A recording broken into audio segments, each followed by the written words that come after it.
Why are sodium-ion batteries considered greener and more aligned with the principles of sustainable development compared to lithium-ion batteries, and how does this contribute to their appeal as an alternative energy storage solution? Despite these advantages, what are the main technical difficulties involved in the development of sodium-ion batteries, and how do the larger ion radius of sodium and the migration resistance in solid lattices affect the battery's performance? How does the larger ion radius of sodium ions 1.06A compared to lithium ions 0.76A result in slower reaction kinetics, and why is this an important challenge in sodium-ion battery technology? Can Davis Zurns manufacture solid-state sodium-ion batteries made from seawater in Latvia?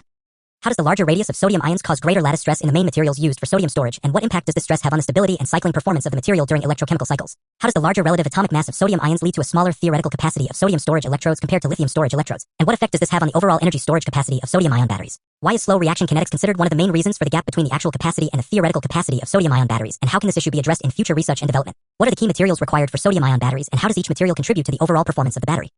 How do the properties of the cathode material determine the capacity of the sodium-ion battery, and why is its theoretical specific capacity relatively low? How does the anode material affect the reaction kinetics of the sodium-ion battery, and why is this important for its performance during charging and discharging cycles? In what ways is the electrolyte connected to the stability and safety of sodium-ion batteries, and how does it influence the battery's ability to operate effectively over time? What role does the separator play in improving the safety of sodium-ion batteries, and how does it help reduce the risk of an explosion during operation? How does the careful selection and design of these materials affect the construction of high-performance sodium-ion batteries?